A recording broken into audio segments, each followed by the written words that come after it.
എല്ലാവർക്കും നമസ്കാരം. ഞാൻ ഡോക്ടർ രഞ്ജിത.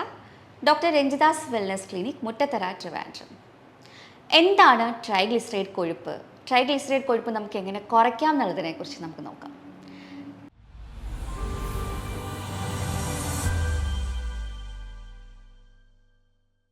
നമ്മുടെ രക്തത്തിൽ കാണപ്പെടുന്ന ഒരു തരം ചീത്ത കൊഴുപ്പാണ് ട്രൈഗ്ലിസറൈഡ് എന്ന് പറയുന്നത്. നമ്മുടെ ശരീരത്തിൽ ഉപയോഗിക്കാതെ കിടക്കുന്ന എനർജി അടിഞ്ഞുകൂടിയിട്ടാണ് ഈ ട്രൈഗ്ലിസറൈഡ് കൊഴുപ്പായിട്ട് മാറുന്നത്. നമുക്കറിയാം, നമ്മൾ ലിപ്പിഡ് പ്രൊഫൈൽ ചെക്ക് ചെയ്യുമ്പോഴായിരിക്കും ട്രൈഗ്ലിസറൈഡ് അതിൽ കൂടുതലായിട്ട് കാണപ്പെടുന്നത്. ഇനി ഈ ട്രൈഗ്ലിസറൈഡ് കൂടുതൽ കാണുമ്പോൾ HDL എന്ന് പറയുന്ന ഹൈ ഡെൻസിറ്റി ലിപ്പോപ്രോട്ടീൻ എന്ന് പറയുന്ന നല്ല കൊഴുപ്പ് നിങ്ങൾക്ക് കുറവാണെന്നുണ്ടെങ്കിൽ നിങ്ങളത് കുറച്ചുകൂടെ കെയർ എടുത്ത് ശ്രദ്ധിക്കേണ്ടതാണ്. കാരണം അത് റിസ്ക് നമുക്ക് കാർഡിയക് അറസ്റ്റ് അല്ലെങ്കിൽ ഹൃദ്രോഗങ്ങൾക്കുള്ള സാധ്യതകൾ വളരെ കൂട്ടാനുള്ള സാധ്യതയുണ്ട്. അതുകൊണ്ട് നിങ്ങൾ ഈ തരത്തിൽ കാണുന്നുണ്ടെങ്കിൽ എത്രയും വേഗം നമ്മളൊരു ഡോക്ടറിനെ കൺസൾട്ട് ചെയ്തിട്ട് എങ്ങനെയെങ്കിലും അത് റിവേഴ്സ് ചെയ്യാനുള്ള കാര്യങ്ങൾ ചെയ്യേണ്ടതാണ്. അപ്പം ഞാൻ കുറച്ച് ഐഡിയാസ് അല്ലെങ്കിൽ കുറച്ച് ഡയറ്റ് ടിപ്സ് ഒക്കെ നിങ്ങൾക്ക് തരാം. അത് നിങ്ങൾ കറക്റ്റായിട്ട് ഫോളോ ചെയ്യുവാണെങ്കിൽ നമുക്കൊരു 3 months ഈ ട്രൈഗ്ലിസറൈഡൊക്കെ നമുക്ക് റിവേഴ്സ് ചെയ്യാൻ സാധിക്കുന്നതാണ്. അപ്പോൾ എത്രയാണ് ട്രൈഗ്ലിസറൈഡിൻ്റെ നോർമൽ വാല്യൂ എന്ന് നോക്കിയാലോ? നോർമൽ ഒരാൾക്ക് 150 mg/dl ആയിരിക്കണം നോർമൽ വരാനുള്ളത്. ഇനി 150നും 200നും ഇടയ്ക്കാണ് ഒരു വ്യക്തിക്ക് ട്രൈഗ്ലിസറൈഡ് കൊഴുപ്പെന്നുണ്ടെങ്കിൽ അത് ബോർഡർ ലൈനാണ്. ട്രൈഗ്ലിസറൈഡ് ബോർഡർ ലൈനിൽ കാണുന്നു എന്നാണ് അർത്ഥം. ഇനി 200നും 500നും ഇടയ്ക്കാണ് ട്രൈഗ്ലിസറൈഡ് വാല്യൂ എന്നുണ്ടെങ്കിൽ അത് ഹൈ ആണ്. 500നും കൂടുതലാണ്, 500 mg/dl അധികമാണ് ട്രൈഗ്ലിസറൈഡ് എന്നുണ്ടെങ്കിൽ അത് വളരെ വളരെ ഹൈ ആണ്. അത് നമ്മൾ എന്തായാലും ഒരു സ്റ്റാറ്റിൻ സപ്പോർട്ടൊക്കെ കൂടെ തന്നെ പോയാലേ നമുക്ക് പെട്ടെന്ന് റിവേഴ്സ് ചെയ്യാൻ സാധിക്കുള്ളൂ. കാരണം ഇങ്ങനെ ട്രൈഗ്ലിസറൈഡ് നിന്ന് കഴിഞ്ഞാൽ നമുക്ക് കോംപ്ലിക്കേഷനായിട്ട് ഹൃദ്രോഗം, ഹാർട്ട്, നമുക്കറിയാലോ നമ്മുടെ ധമനികളുടെ സൈഡിലായിരിക്കും ഈ ഒരു ട്രൈഗ്ലിസറൈഡിൻ്റെ ഡെപ്പോസിറ്റ് നടക്കുന്നത്, ഭിത്തികളിലൊക്കെ. അപ്പോൾ റീസെൻറ്റ് സ്റ്റഡീസ് പറയുന്നത് ഈ ഒരു അരിമ്പാറ ഷേപ്പിൽ നമ്മളുടെ ഈ ഒരു ട്രൈഗ്ലിസറൈഡ് അടിഞ്ഞു കൂടുകയാണ് സൈഡ് തോറും. എന്നിട്ട് ഇത് റപ്ചറായിട്ട് ആ ഒരു കൊഴുപ്പ് നമ്മൾ ബ്ലഡിൽ മിക്സ് ആയാലും ബ്ലഡ് ക്ലോട്ട് സംഭവിക്കുന്നു, ഹാർട്ട് അറ്റാക്ക് വരുന്നു എന്നുള്ളത് റീസെൻറ്റ് സ്റ്റഡീസ് പറയുന്നുണ്ട്. അതുപോലെ തന്നെ 2 ഭിത്തിയുടെ സൈഡിലും ഇതുപോലത്തെ കൊഴുപ്പ് കൂടി ഭിത്തിയുടെ കനം കൂടിയാണ് നമുക്ക് ഹാർട്ട് അറ്റാക്സ് വരുന്നത് അറിയാമായിരിക്കും. അപ്പോൾ നമ്മൾ ഹാർട്ട് അറ്റാക്കിനുള്ള സാധ്യതകൾ ഏറും. അതുപോലെ തന്നെ പാൻക്രിയാറ്റൈറ്റിസ്, നമ്മുടെ പാൻക്രിയാസിൽ വരുന്ന ഒരു തരം ഇൻഫ്ലമേഷനാണ് പാൻക്രിയാറ്റൈറ്റിസ് എന്ന് പറയുന്നത്. അത് നമ്മൾ ശ്രദ്ധിച്ചാൽ അറിയാം, പാൻക്രിയാറ്റിസ് രോഗികൾക്കൊക്കെ ട്രൈഗ്ലിസറൈഡിൻ്റെ അളവ് വളരെ വളരെ കൂടുതലായിരിക്കും. പിന്നെ സ്പ്ലീനിന് ഒരു എൻലാർജ്മെൻറ്റ് വരിക, അല്ലെങ്കിൽ ലിവറിന് എൻലാർജ്മെൻറ്റ് വരിക, അതുപോലെ തന്നെ ടൈപ്പ് 2 ഡയബറ്റിസ് രോഗം നമുക്ക് വരിക, തൈറോയിഡ്, ഇതൊക്കെയാണ് നമ്മൾക്ക് കോംപ്ലിക്കേഷനായിട്ട് നമുക്ക് പറയാവുന്ന രോഗങ്ങൾ എന്ന് പറയുന്നത്.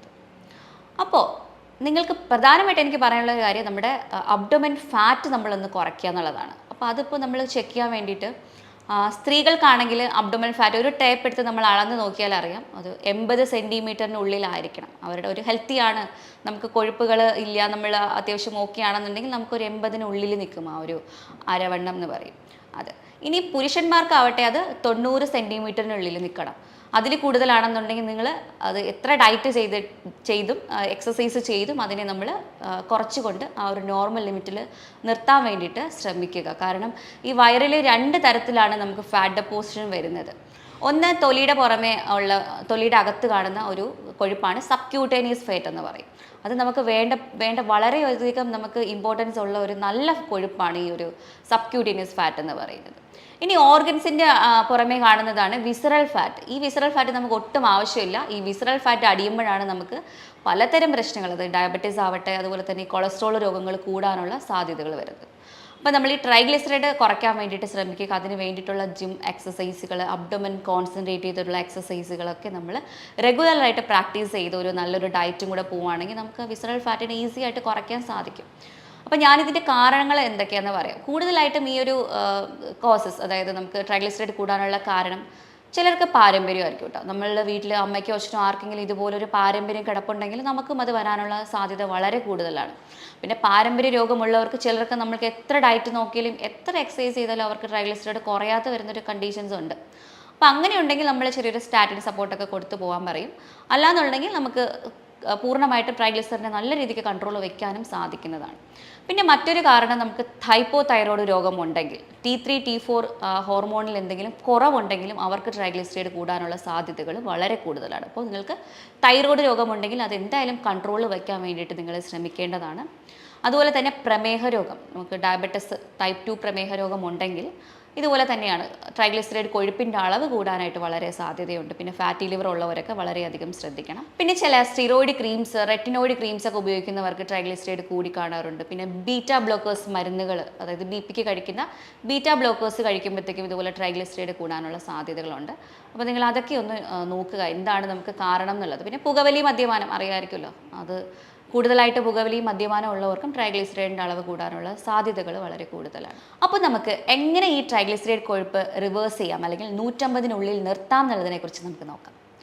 ആദ്യമായിട്ട് നല്ലൊരു ഡയറ്റ് നിങ്ങൾ മെയിൻറ്റെയിൻ ചെയ്യുക. അതായത് നമ്മൾക്ക് ഡയറ്റിൽ കാർബോഹൈഡ്രേറ്റ്സ്, അരിയാഹാരം നന്നായിട്ട് കുറയ്ക്കാൻ വേണ്ടിയിട്ട് ശ്രമിക്കുക. നിങ്ങളിപ്പോൾ രാവിലെ 3 ദോശ കഴിക്കുന്നെങ്കിൽ അത് 1.5 ദോശയോ 1 ദോശയാക്കി കുറയ്ക്കുക. ഉച്ചയ്ക്ക് ചോറിൻ്റെ അളവ് വളരെ കൂടുതലാണെങ്കിൽ, ഒരു ബൗൾ നിറയെ ചോറ് കഴിക്കുന്നെങ്കിൽ അത്രയും വേണ്ട, ഒരു 5 സ്പൂണിനുള്ളിൽ ചോറ് മതിയാവും, തവിടുള്ള അരി. എന്നിട്ട് നന്നായിട്ട് കറികളൊക്കെ കഴിക്കും, അത് മതി, നമ്മുടെ വിഷമം മാറിക്കോളും. പിന്നെ രാത്രി ആവട്ടെ, വീണ്ടും അരിയാഹാരം ഒരിക്കലും റിപ്പീറ്റ് ചെയ്യാൻ നിൽക്കരുത്. എന്തെങ്കിലും പ്രോട്ടീൻസ് മാത്രം കഴിക്കാൻ വേണ്ടി ശ്രമിക്കുക. അതായത് മീനോ മുട്ടയോ ചിക്കനോ, അതെന്തെങ്കിലും ഗ്രില്ല് ചെയ്തതോ, അതിൻ്റെ കൂടെ കുറച്ച് സാലഡും കൂടെ ആണെങ്കിൽ അത് മതി ഡിന്നറിന്. അപ്പോൾ ഈ ഒരു രീതിയിൽ നമ്മൾ ഡയറ്റ് ഒന്ന് ശരിയാക്കുക. അത് മാത്രമല്ല, നമുക്ക് എക്സസൈസും വളരെ വളരെ ഇമ്പോർട്ടൻ്റ് ആണ്. എക്സസൈസ് എന്ന് പറയുമ്പോഴത്തേക്കും ഒരു 45 മുതൽ 1 മണിക്കൂർ വരെ ഡെയിലി എക്സസൈസ് ചെയ്യേണ്ടത് നിർബന്ധമാണ്. അതും അബ്ഡോമിനൽ ഫാറ്റിനെ കുറയ്ക്കാനായിട്ട് അബ്ഡോമൻ കോൺസെൻട്രേറ്റ് ചെയ്തിട്ടുള്ള എക്സസൈസുകൾ ചെയ്യുക. മസിൽ ബിൽഡിങ്ങിന് വേണ്ടിയിട്ട് മസിൽ സ്ട്രെങ്തനിങ് എക്സസൈസുകളൊക്കെ ചെയ്യുക. അതായത് പുഷപ്സ് പോലുള്ളതും സിറ്റപ്സ് പോലുള്ളതും ജോഗിങ്സ് ഒക്കെ ചെയ്യാൻ വേണ്ടിയിട്ട് കൂടുതലായിട്ട് ശ്രമിക്കുക. നടക്കുവാണെങ്കിലും പതിയുള്ള നടത്തം പോരാ, വളരെ വേഗത്തിൽ കൈ വീശി നടക്കാൻ വേണ്ടി ശ്രമിക്കുക. അങ്ങനെ ചെയ്താലേ നമ്മുടെ കലോറീസ് ബേൺ ആവത്തുള്ളൂ. ഇതാണ് എക്സസൈസിൽ ശ്രദ്ധിക്കാനുള്ള കാര്യം എന്ന് പറയുന്നത്. ഡയറ്റിൽ അരിയാഹാരത്തിൻ്റെ അളവും മധുരവും നന്നായിട്ട് കുറയ്ക്കാൻ വേണ്ടി ശ്രമിക്കണം. അരിയാഹാരം എന്ന് പറയുമ്പോൾ നേരത്തെ പറഞ്ഞു, കാർബോഹൈഡ്രേറ്റ്സ്, അന്നജം നമുക്ക് ഭയങ്കരമായിട്ട് ദോഷം ചെയ്യും. അതുകൊണ്ട് പ്രോട്ടീനും വെജിറ്റബിൾസും ഫ്രൂട്ട്സും ഫൈബേഴ്സൊക്കെ നന്നായിട്ട് കഴിച്ചിട്ട് അരിയാഹാരം നന്നായിട്ട് കുറയ്ക്കും. ഒരു 3 മാസമാണ് കേട്ടോ ഇത് ഫോളോ ചെയ്യാനുള്ളത് നിങ്ങൾ. അപ്പോൾ നമ്മൾക്ക് പ്രോട്ടീൻസിൽ കൂടുതലായിട്ട് ഉൾപ്പെടുത്താൻ ഈ സീഡുകളൊക്കെ വളരെ നല്ലതാണ്. അതായത് pumpkin seed, lotus seed, chia seed, flax seed, sunflower seed, അങ്ങനെ പലതരം സീഡുകൾ ഇന്ന് അവൈലബിൾ ആണ്. ചെറിയ ബൗൾ നിറച്ച് അല്ലെങ്കിൽ ഒരു കൈപ്പിടിക്ക് നമുക്ക് ഡെയിലി സീഡുകൾ കഴിക്കാം. അതുപോലെ തന്നെ പിസ്ത, ബദാം, കാഷ്യൂ തുടങ്ങിയ നട്ട്സുകളൊക്കെ ധാരാളമായിട്ട് കഴിക്കാം. അതായത് ഒരു ബൗൾ നിറച്ചല്ലെങ്കിൽ 2 കൈപ്പിടിക്ക് നമുക്ക് കഴിക്കാം. ഇത് നമ്മളൊരു 11 മണി സമയത്ത്, ഒരു 4 മണി സമയത്ത് കഴിക്കുവാണെങ്കിൽ നമ്മൾ ഈ വടയൊക്കെ ചായയൊക്കെ നമുക്ക് ഒഴിവാക്കിയിട്ട് ഇതാക്കണം നിങ്ങളുടെ സ്നാക്സ് ആയിട്ട്. അപ്പോൾ അത് നല്ല പ്രോട്ടീൻ സോഴ്സാണ്, നമുക്ക് നല്ല രീതിക്ക് നമ്മുടെ ഒരു നല്ല ഹെൽത്ത് ബെനിഫിറ്റ്സ് തരുന്ന കുറച്ച് കാര്യങ്ങളുമാണ്.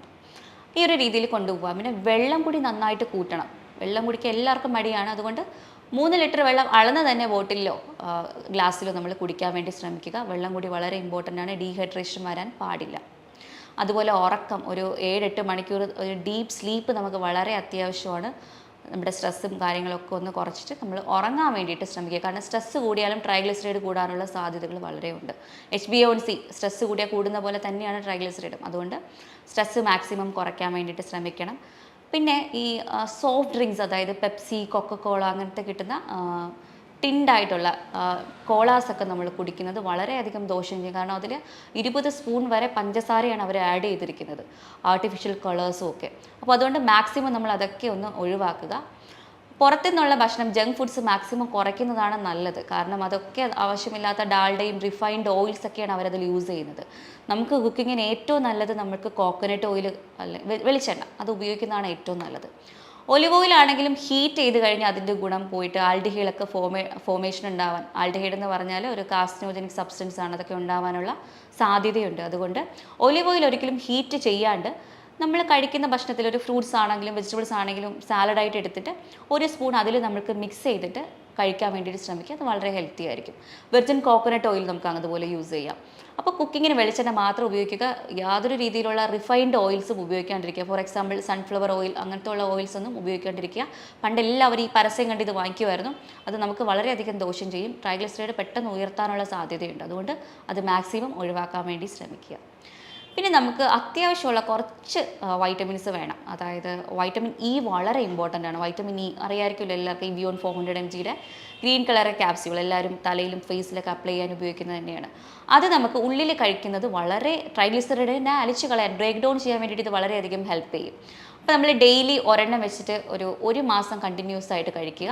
അതിൻ്റെ കൂടെ ഒമേഗ 3 കൂടെ ഒന്ന് എടുക്കാൻ വേണ്ടി ശ്രമിക്കണം. ഒമേഗ 3 അറിയാമായിരിക്കുമല്ലോ, EPA DHA കോമ്പിനേഷനുള്ള ഒമേഗ 3 ഫിഷ് ഓയിൽ. അത് നമ്മളൊരു 1000 ഡെയിലി ഒരു നേരം വെച്ചിട്ടെങ്കിലും കഴിക്കാൻ നോക്കുക. അതും നമ്മൾ ഇതുപോലെ 2 to 3 months കണ്ടിന്യൂസ് ആയിട്ട് കഴിക്കേണ്ടി വരും. അറ്റ്ലീസ്റ്റ് 1 month എങ്കിലും കഴിക്കുവാണെങ്കിൽ സ്ട്രിക്റ്റ് ഡയറ്റും എക്സസൈസും പോകുമ്പോൾ ട്രൈഗ്ലിസറൈഡ് നമുക്ക് റിവേഴ്സ് ചെയ്യാൻ സാധിക്കും. അതുകൊണ്ട് ഒമേഗ 3, വൈറ്റമിൻ ഇ കഴിക്കാൻ വേണ്ടി നോക്കുക. അതുപോലെ തന്നെ വൈറ്റമിൻ സി റിച്ച് ആയിട്ടുള്ള ഭക്ഷണങ്ങളും കഴിക്കുന്നത് നല്ലതാണ്. അതായത് ഗൂസ്ബെറീസ്, അതുപോലെ ഏറ്റവും കൂടുതൽ വൈറ്റമിൻ സി ഉള്ളത് പേരക്കയിലും ക്യാപ്സിക്കത്തിലും ഒക്കെയാണ്. അതൊക്കെ ധാരാളമായിട്ട് കഴിക്കാൻ വേണ്ടിയിട്ട് നിങ്ങൾ ശ്രമിക്കുക. മദ്യപാനം, പുകവലി ശീലം നിങ്ങൾക്കുണ്ടെങ്കിൽ അത് പൂർണ്ണമായിട്ടും കുറയ്ക്കാൻ വേണ്ടി അല്ലെങ്കിൽ ഒഴിവാക്കാൻ വേണ്ടിയിട്ട് നിങ്ങൾ ശ്രമിക്കുക. കാരണം കൂടുതലായിട്ട് ഈ പുകവലി ശീലമുള്ളവർക്കാണ് ഹൃദ്രോഗവും അതുപോലെ തന്നെ ഫാറ്റ് ലിവർ പ്രശ്നങ്ങളൊക്കെ കൂടുതലായിട്ട് കണ്ടുവരുന്നത്. അതുകൊണ്ട് മദ്യപാനം, പുകവലി പൂർണ്ണമായിട്ടും കുറയ്ക്കാൻ വേണ്ടി ശ്രമിക്കുക. പിന്നെ നമുക്ക് കൊഴുപ്പിനെ കുറയ്ക്കാനായിട്ടുള്ളൊരു നല്ലൊരു ടെക്നിക്ക് എന്ന് പറയുന്നത് ഇൻ്റർമിറ്റൻറ്റ് ഫാസ്റ്റിംഗ് ആണ്. അതായത് നമ്മളൊരു 16 മണിക്കൂർ നമ്മുടെ ഇൻറ്റസ്റ്റൈന് ഒരു റെസ്റ്റ് കൊടുക്കുന്ന ഒരു ടെക്നിക്കാണ്. അതായത് രാവിലെ നമുക്ക് ഭക്ഷണം കഴിക്കാം, 11 മണിക്ക് നമുക്കൊരു ചെറിയ ഹെൽത്തി സ്നാക്സ് എന്തെങ്കിലും അല്ലെങ്കിൽ ഫ്രൂട്ട്സോ അങ്ങനെ എന്തെങ്കിലും കഴിക്കാം, ഉച്ചയ്ക്ക് ലഞ്ച് കഴിക്കാം, 4 മണിക്ക് കുറച്ച് പ്രോട്ടീൻസും സാലഡ്സും കഴിച്ചിട്ട് അന്നത്തെ ദിവസത്തെ ഡയറ്റ് നമ്മൾ നിർത്തുക. അടുത്ത ദിവസം രാവിലെ ബ്രേക്ക്ഫാസ്റ്റിന് നമുക്ക് 8:30-കോ 9 o'clock-നോ നമുക്ക് ബ്രേക്ക്ഫാസ്റ്റ് കഴിക്കാം. അപ്പോൾ നമ്മൾ 16 മണിക്കൂർ നമ്മുടെ ഇൻറ്റസ്റ്റൈന് റെസ്റ്റ് കൊടുക്കുകയാണ്. അപ്പോൾ നമ്മൾ ഈ അടിഞ്ഞു കിടക്കുന്ന ഈ കലോറീസിന് അല്ലെങ്കിൽ ഈ ഒരു ഫാറ്റിന് ബേൺ ചെയ്ത് പോകാൻ വേണ്ടിയിട്ട് ഈ ഒരു ഇൻ്റർമിറ്റൻറ്റ് ഫാസ്റ്റിംഗ് നമ്മളെ ഹെൽപ്പ് ചെയ്യും. അപ്പോൾ നമ്മൾ ഈ ഒരു രീതിയിലൊന്ന് ട്രൈ ചെയ്ത് നോക്കുക. അത് നമുക്ക് വളരെയധികം ഗുണം ചെയ്യും. നമ്മൾ ആഴ്ചയിൽ ഒരു 3 വട്ടമെങ്കിലും ഇത് ചെയ്താൽ മതിയായിരിക്കും. അപ്പോൾ നമുക്കിത് കൺട്രോൾ ചെയ്യാനായിട്ട് നമുക്ക് ഡെയിലി വീട്ടിൽ ചെയ്യാവുന്ന ഒരു ഹോം റെമഡി നോക്കിയാലോ? അതിന് വേണ്ടിയിട്ട് വേണ്ടത് ഗാർലിക്കാണ്, അതായത് വെളുത്തുള്ളി.